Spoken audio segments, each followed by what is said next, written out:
All right. Hello, you guys, and welcome to another episode of the Big Money Stylist podcast. If you watched last week's, I was with Denise, who is one of our licensed artists. And this week, I am with Kat. Do you go by Kat or is that like just for short? I mean, like, it's can Kat. I call you Kat? No, yes. Most okay. Definitely. I was like, but what's your full name? Is it Kathy? Is it Kathy? Okay. Yeah. I didn't know it was Catherine or Kathy. Kathy with a C. Okay. Well, I just call you Kat. And I was like, maybe she doesn't like to be called Kat because like people will call me Danny sometimes. I'm like, no. I'm not a Danny. No, Kat is good. Yeah, Kat. Okay, Kat. Perfect. So Kat is one of my licensed artists, and if you guys are confused why I'm wearing the exact same thing, because I've shot 2 podcasts in one day, I'm not really.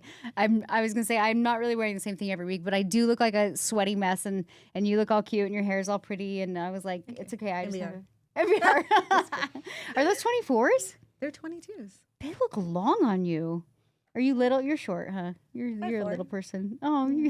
That's taller than me, so you're tall in my eyes. They look long, though. Like, mine are 22s, but I have actually, mine are like 18s and 22s, so. And I get scissor happy, and Yeah, they will probably not cut very much, because I'm like, don't cut my extensions. Yeah, I have this problem where I take my scissors home. Not me. and you know, when they grow out a little bit, I'll be like, kind of long, and next thing I know, I cut into it, and I'll go into the salon, or I'll come into the office, and like Katie or Crystal will call me out, and they'll be like, did you cut your hair again? And I'm like, no. And then this is kind of funny. Do you keep color at home? Yes. Okay, I swear every artist is guilty of this, but I carry like a full salon stock in my bathroom. Oh no. I just have my one like root color, and that's it. See, good for you. I mean, because I've colored my daughter's hair before, and then like I'm always toning my hair. I literally, if you go into my bathroom, I kid you not, one time like my closet was open and Katie came in my room. She's like, cool, you have a full small mini salon in your bathroom. And I was like, I know, guilty as charged, but I don't bring that stuff home because I don't want to cut hair or do anything. oh really? Home. I don't. I mean, I normally just bring toner home for myself or like my daughters, but like somehow I just have so much in there right now. I need to like go through and clean it out. Or like, okay, this is funny. Do you have a random hair bag? Like in your house, like if I do, I've found some in my closet like you, but not probably as much as you. You're like have like a duffel bag of hair. Yes, I feel like if you're in the hair extension industry, like for some reason you're like I can't throw that away. It's still good, and you're like I'm never gonna use that. Correct. And then you find like a gross, dirty hair bag in your bathroom and like shoved under the shampoo that you got for free from a promotion, and you're like, why do I have all this shit in my bathroom? Like in the dirty clothes. Yeah. That's true. Oh, that's so funny. Okay, so tell me, those of you that are new to the podcast, I created a system of hair extension called Natural Beauty Rose, and every week I like to bring new artists in and just like share our stories and really empower and strengthen our community, the hair industry, and turn over a new leaf of not operating like a hairstylist. Like, yes, we use the tool of hair to create abundance, but we have to become so much more than just the artist. And I feel like our industry can be a little bit outdated. And Very true, yes. and it can be when somebody's like, oh, you know, I'm a hairstylist. I'm like, you should like say that proudly. Like, you make great money. You know what I mean? So that was like one of my goals was like to really redefine how people look at hairstylists as true professionals. But in order to do so, we have to start acting like true professionals. So before I bring us into our topic, because I actually really want to talk to you about kind of setting boundaries and then sticking to your boundaries and processes that you set in your salon. But first, tell us where you're from, what's the name of your salon, and a little bit about you. So my name's Kat Barco. I'm from the Central Valley, which is Fresno, California. I've been doing hair for, I think this is my 25th year. Oh my gosh, I'm really dating myself. You, me, and Denise, we're up there. Yeah. And I own a salon called Studio One Hair Design, and I opened it just after the pandemic. So it's 2.5 years. Oh, cool. Yeah. Is it, are you solo or do you have other people working with you? I have 2 other renters. Oh, okay, and cool. then myself and my assistant. How many chairs do you have? There's 7. Oh, so it's decent size. Yeah. Yeah, I was like, mine's only still a small 8. group, though, Yeah, right I was now. like, mine's 8 chairs. And I feel like it's like pretty small, you know, boutique-y size. I don't think I'd want to have more I than that. don't. And I think that's why like I haven't really filled my chairs because I'm like, you have to have the right culture, you know? I think too, though, in my experience as a salon owner, scaling doesn't always equal more profitability. Like it's more overhead and like I kind of found like my sweet spot where I'm like, we're busy, but like I don't know if I want to be more busy. That's more people to manage, more overhead. Correct, Like yes. it's just it doesn't sound that fun. So okay, so you've been you've been in MBR for a while. Yes. You're like a veteran. You're a one of familiar I face. guess the OGs. You're a regular. You're a regular around here. 2018, BMS Con 2. Oh, okay. I feel like the last 5 years between like, I don't know if you feel this way, but like between the pandemic and everything, it's kind of like a blur. Yeah. I mean, it could be because I had 2 babies in 4 years, but Yeah. it just feels like it's like been slow but fast. You know what I mean? But it's just crazy. So tell me, before you started the academy, what was your salon situation? Before I worked in a rental salon before, and then I went into a studio suite. And that year, I think in 2000, maybe 17, and then I found NBR. Okay. And I was in a studio suite and have grown since then. Have you, before MBR, were you offering, because you do primarily MBR now, don't you? Yes.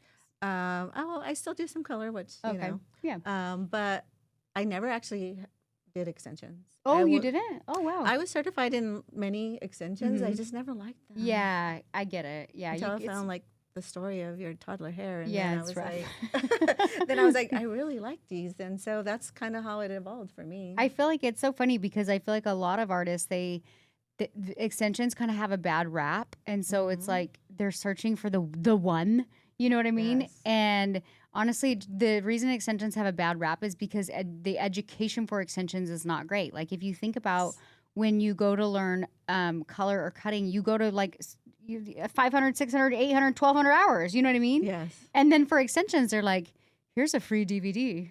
Like correct. back when I was learning, it was a DVD.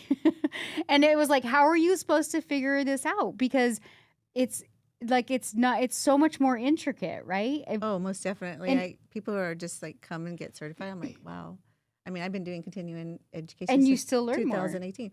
More. Yeah, I'm a licensed artist, and I'm still learning today. I think when you open your mind up to learning, and I don't know if you feel this way, it's like you open Pandora's box. Like now, all of a sudden, it's like you thought you knew everything, but then when you open your mind to learning, you're like a sponge. Like you keep learning new things. Most definitely. Like every time I come to an intensive or something, I always come like I'm fresh out of beauty school. Mm-hmm.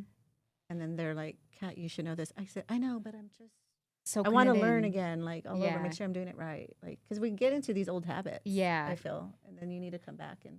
Yeah, you always have to be open-minded when it comes to education. I even love, like, I mean, I've been doing hair forever, and I own a salon and have a pretty big brand. And I still, when I'm at the salon coloring, I'll be like, hey, what do you think about this formula? Like, I love getting feedback. Like, I will never have a big enough ego where I'm like, it's my way or the highway. I'm like, I love getting, like, feedback from other artists, right? Yes. And then you might be like, oh, I didn't think about that. And you kind of tweak how you do things, right? Yes. So I think it's important to always be open to learning no matter what industry you are in, really, because that's how you keep growing and progressing, and that's when you actually are receptive to seeing more. Like I truly believe that you could see more things to learn when you start learning.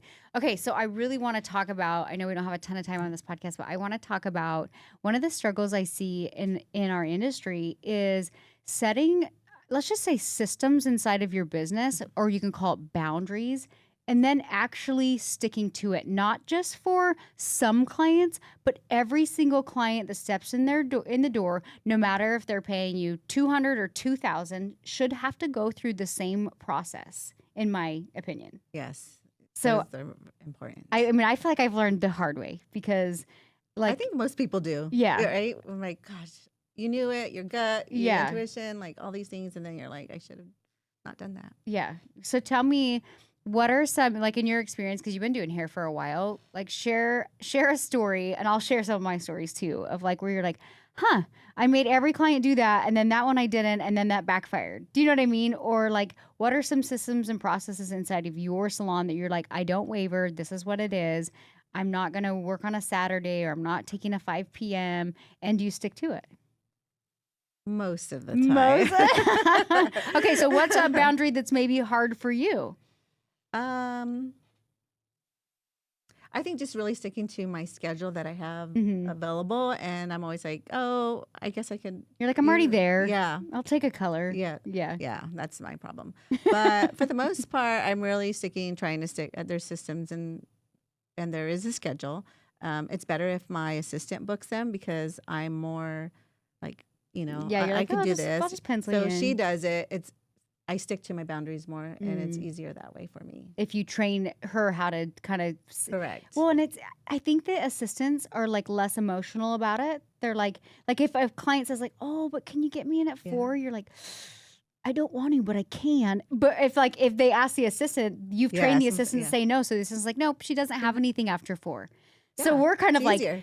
we're kind of like, well, I can. And we have this like immense amount of guilt like creep in. Like we can't say no to money. That's the truth. That's the truth. And I think that's why it's like, oh, well, that could be an extra, so-and-so. Yeah. Or how much, whatever, money. Yeah. I used to, so when my career started really picking up behind the chair, I took a lot of fly-ins. And my story was like, if they're willing to fly in, I have to go in any day, whether it's a Sunday, a Saturday, like I have to just go in. So I told all my regular clients that lived in Orange County, I'm like, I don't work weekends. And then I'd be doing stories on a fly-in on the weekends. And they were like, Danielle, I thought you didn't work weekends. I'd be like, oh, sorry, just for the VIP clients. And then I was like, I didn't say that, but I was like, that's not fair. You know what I mean? So I was like, okay. And it was scary because for me, I remember thinking like, this person wants to fly in. I can't tell them like I can't do a Saturday. You know what I mean? Very true. And when I finally changed that story it was my daughter's birthday and I was catering to a fly-in. And I was like, I was late for her party that I was throwing at my house.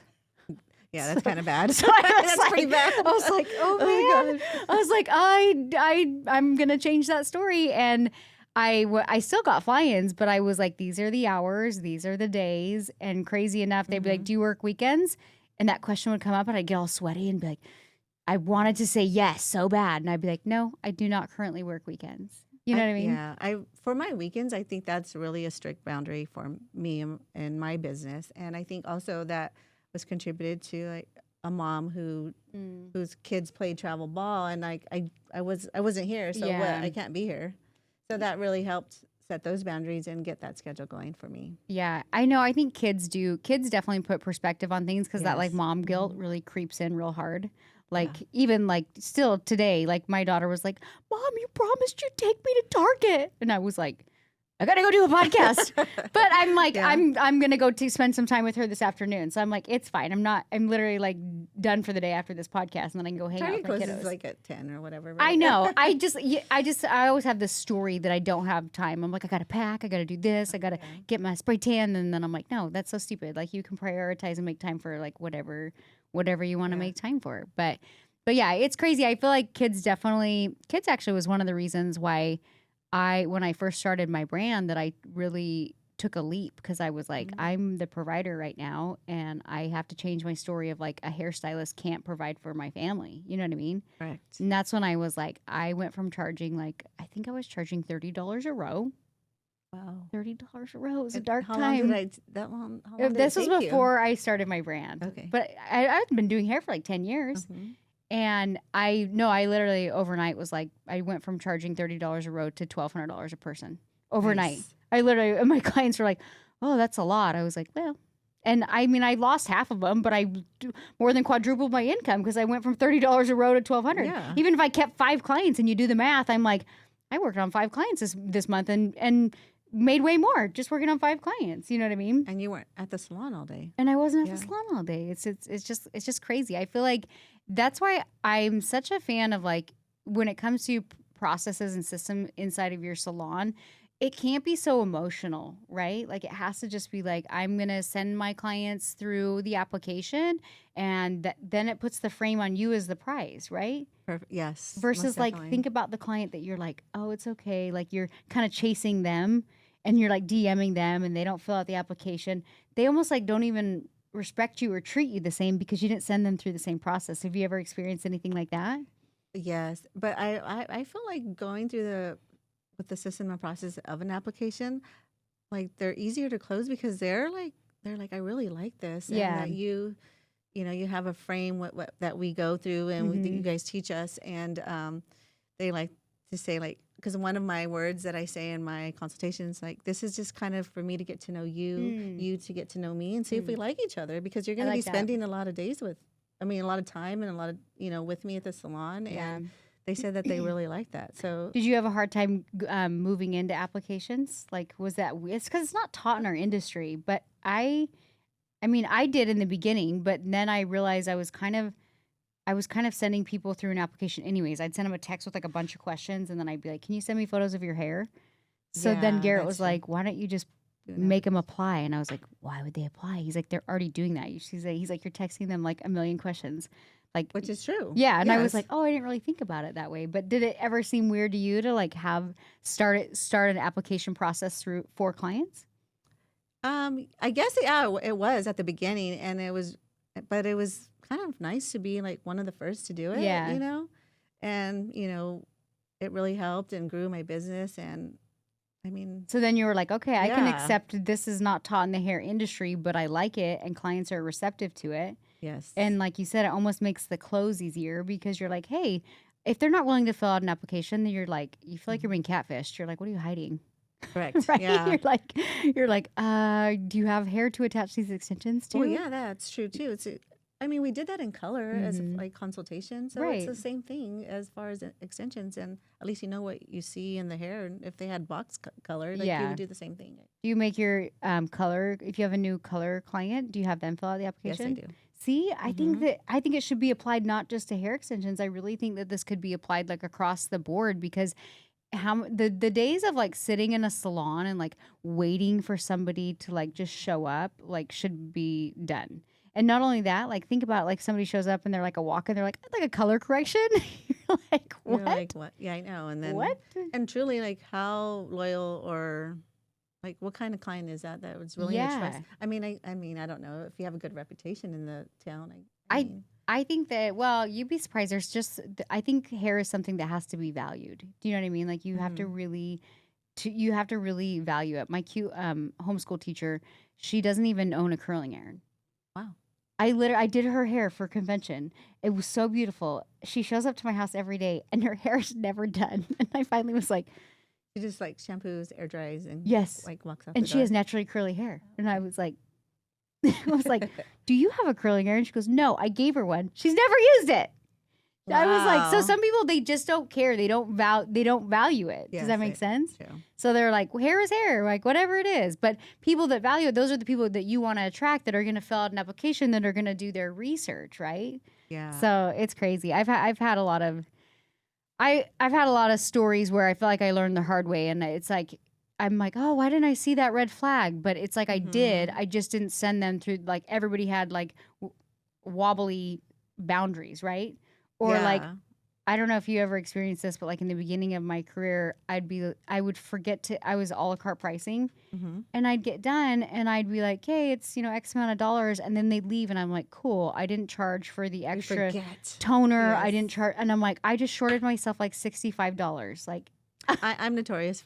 Used to be notorious for that yeah. too. And it's bad because then the client comes the next time and you're like, shit, do I have to honor the price where I told them last time? And then you finally are like, no, I'm going to charge that extra 65. And then the client doesn't trust you. And you're like, well, really? And then you feel stupid. And you're like, well, really, last time I just forgot. Yeah. So it's I like, mean, it's kind of embarrassing if you call them and say, "I forgot to charge you for this." yeah. So, I mean, But you eat it kind of. it comes down to like, if that happens, I feel like it's like, you have to set up better processes where hmm you don't forget to charge them an extra $65 for a toner. You know what I mean? Yes. So, and like client communication is it's just crazy. It's craziness. But I don't know if you were to give some advice to a new artist who's just getting in the hair industry, who has no boundaries, who has no systems, what would you tell them just to get a leg up or to get started on the correct foot? Um, Depending on what they really love to do, I mean, if they wanted to invest like in an extension, we'll talk about extensions Mhm. and really do your research on what you're wanting to do, and then So discover a niche. yes. There you go. Okay. Um, and then there's always even going deeper into that niche of, do you like to do blondes, brunettes? Mm. But I think as far as a new stylist coming out of beauty school, like search for the salon that you kind of want to go Hmm. and maybe that you like the vibe or the culture. The community. Yeah. And learn. Like Yes. just soak it all in and find. I always say like to new artists, I'm like, find a mentor. Like seriously, like Yes. find a mentor, find your tribe, find a community. Like find somebody because you can do it alone, but it's scary and you're gonna like you're really going to mess up along the way. Whereas if you have a mentor or somebody who can teach you, you'll progress faster, I feel Most like. definitely. I mean, I did an assisting program too, and my mentor was very good too. And just really following the steps that they teach you. And I think because they've been doing it for so long that they really know you just got to do the work. Right. Too. Be patient, put in the work, and put in the work intentionally based on like what your goals are. Like you said, like if you want to do just extensions only, I don't think that you have to start like nowadays. I don't think you have to take every single service right out of the gate. Do you know what I don't mean? think so either. I mean, I preach about. I'm like, if I was 18 again and going to beauty school, why would I go do all these things and waxing and all that stuff? And I would, from there, you got to go into your bachelor's degree now or master's degree or whatever you want to call NBR and go to the academy. And I mean, your growth is going to be faster than obviously waiting just for all like the haircuts and getting good at that, where you can just niche it down away. Pick what you want to do. I know that's why in a lot of ways I think our industry is like, it's very dinosaur. It's very, what is the word? I'm like, it's just behind a little bit. You know what I mean? Yeah. It's just the progression is just not there. Yeah. But I do think that comes with us just being and acting more professional, right? Like it comes down to the artist, because you're going to have artists that are truly just artists and they're not great business people. And it's not going to help our industry like look any better. You know what I mean? It's just like, it's just kind of like doing the art and not really paying attention to the numbers and not respecting yourself and your boundaries, and like almost like kind of salesy, like, well, I'm going to give this client this price and this client this price. You know what I mean? Like it makes our industry look bad. And so that's like something that I obviously I feel like I messed up a lot along the ways, but I figured it out at some level. And then I started teaching other artists, and this really evolved into creating the academy. And I feel like the academy, it's really cool to see, especially when clients or stylists get to the end. It's like, I feel like it's a higher level of artists. You know what I mean? It really Most definitely. is. And for myself too, I've been doing hair for a long time, and it took me the time when I came to training here to really respect myself and think of myself as and being proud to say that I'm a hairdresser. Yeah. Because, it wasn't really respected because I didn't go to college and stuff like that. But now I might. Now your bank account reflects something else. So you're like, I do hair. Yeah. And it comes, your energy is different, and you're more, like you said, like probably a little bit more proud, because there is. Yeah.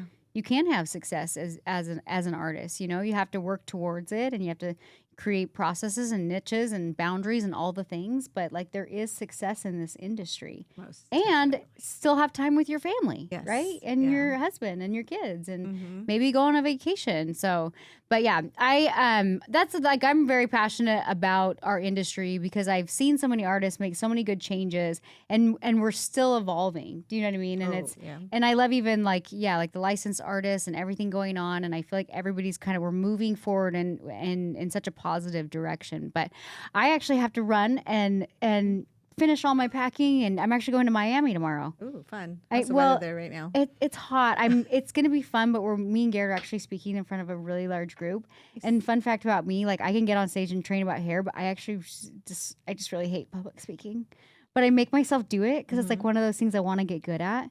Yeah. And it's like scary, but like scary in a good way. So before the academy too, I just want to say this.